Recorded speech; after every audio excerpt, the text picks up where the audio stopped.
Prison bars.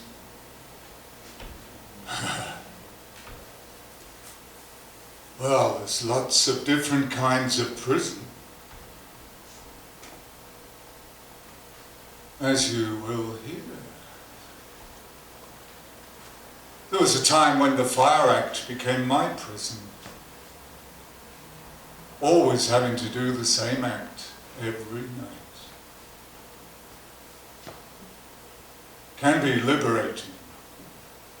But this is a different kind of prison. This is a physical prison. In terms of the Fire Act, I decided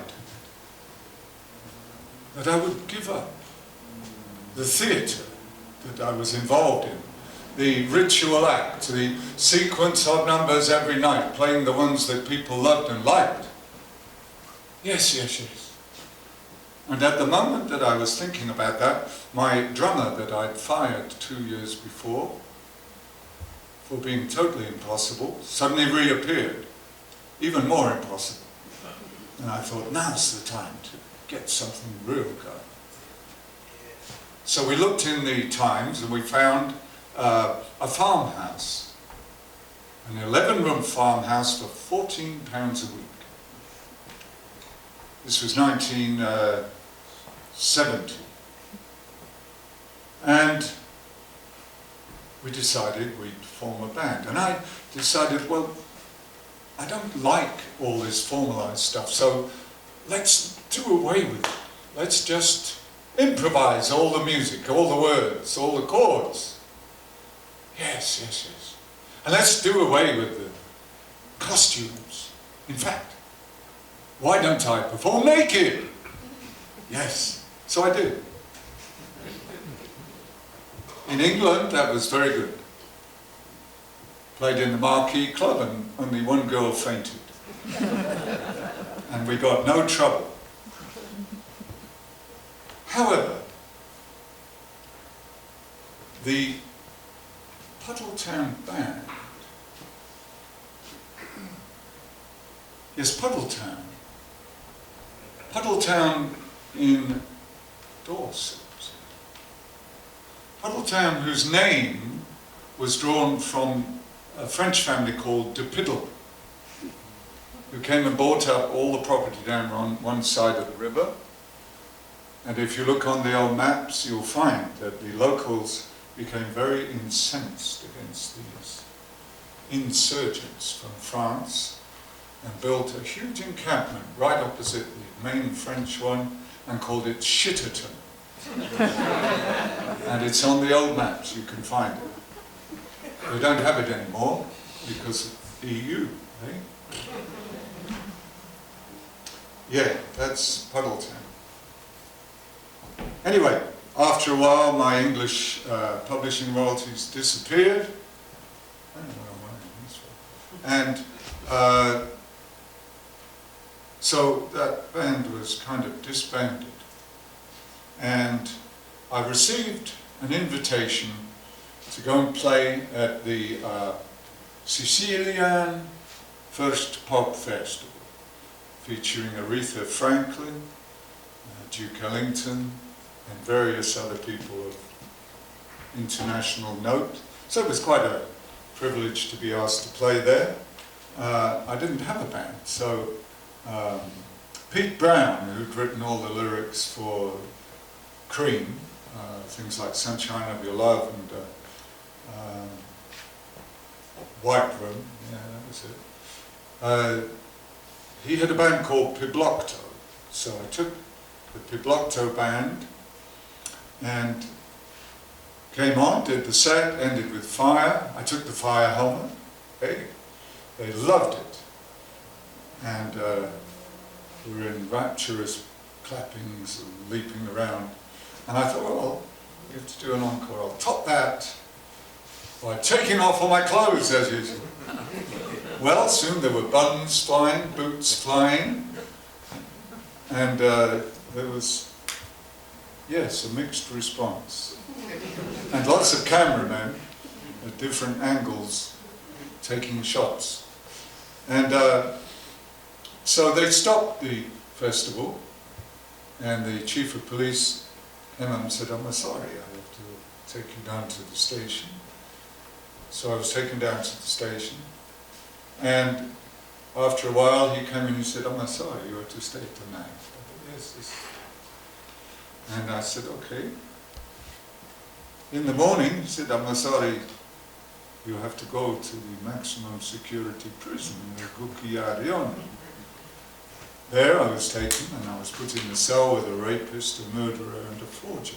The murderer was about a 6'6" Russian guy who used to enjoy opening his shirt and coat, and there was a machine gun holes down his body. And he used to ha ha ha ha. But when you're in a cell with people like that, you have to find a common humanity, something that's deeper than all the terrible things. Anyway, one of the things they do try and do there is keep you fit. Fit for what, I'm not sure. One of the ways they're not too good at trying to keep you fit is with the food. Every morning the cell door opens partly, just like that. Enough to get a small bowl,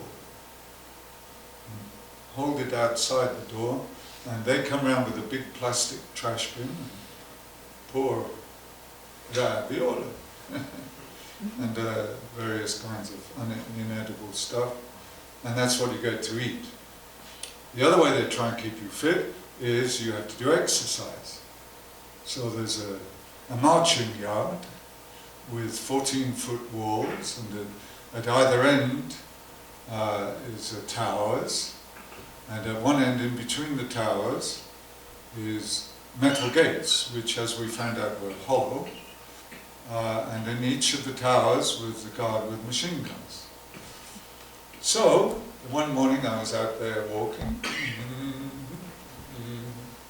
and I was still finding it a very strange event. I was still full of the energy of the festival, so it didn't really seem very real to me. I wasn't yet feeling helpless. And as I walked around, from behind me this voice said, "Hey, you sing rock and roll, huh?"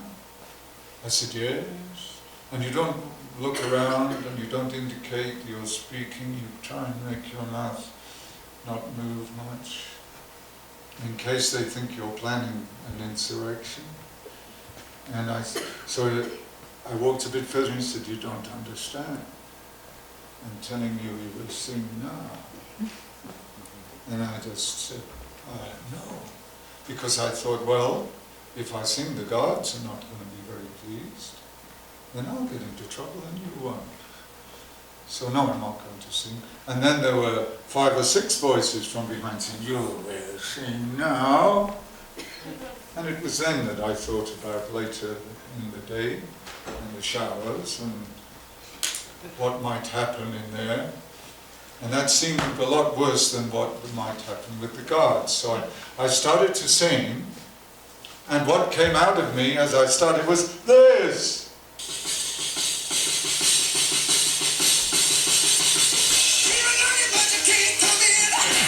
Keep it on, but you can't come in. Keep it knocking, but you can't come in. Come on, I'm trying to get. You said you love me, but you can't come in. You said you love me, but you can't come in. You said you love me, but you can't come in. So make it my way, try to get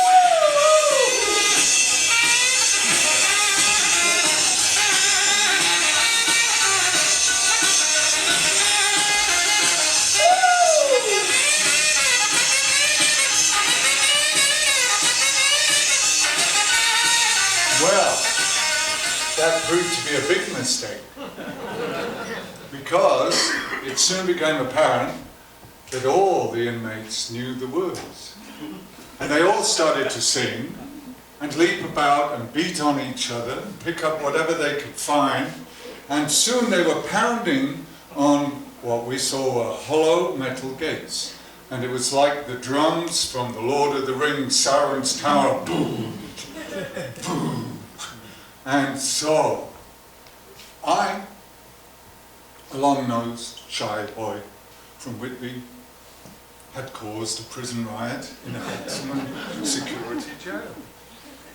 And there was one other event that happened while I was in there. I'm going to tell the rest of that, but this other one's just occurred to me. And one of the guards came up with his machine gun, and he said, "Hey, you English?" I said, "Yes, I'm English." He said, "Inglês passa." In the last war, "Aye, English." And I thought, well, here we stand, the two of us. So,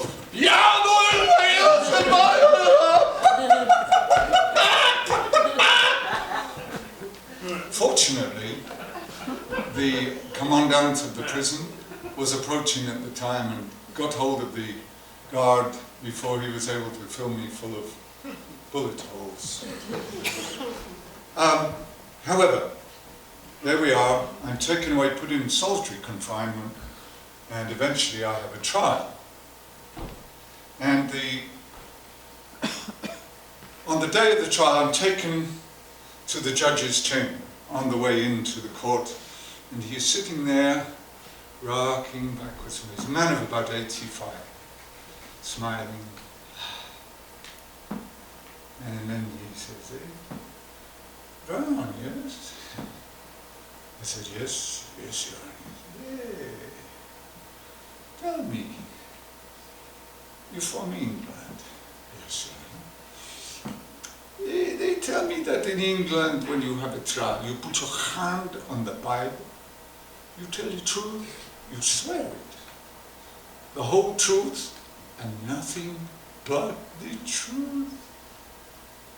I said, "Yes, Your Honor." "In Sicily,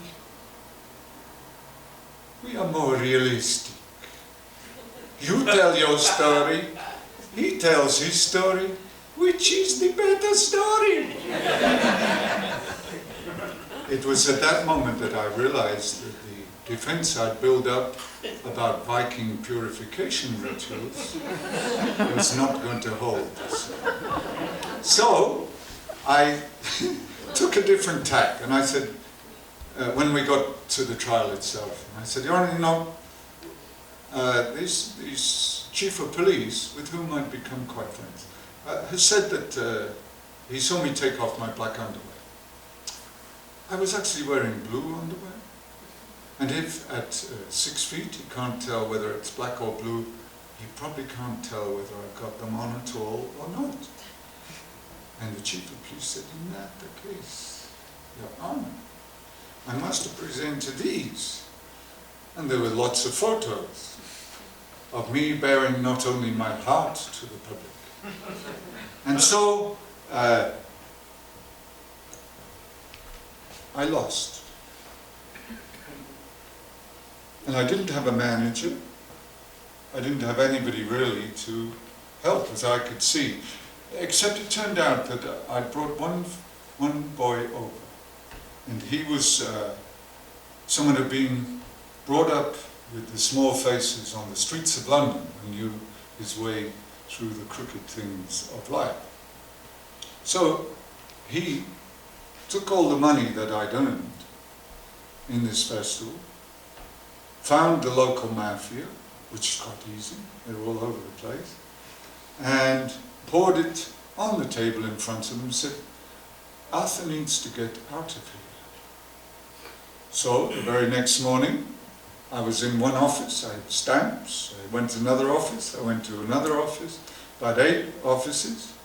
Before I knew it, I was on a plane back to England for some more merriment.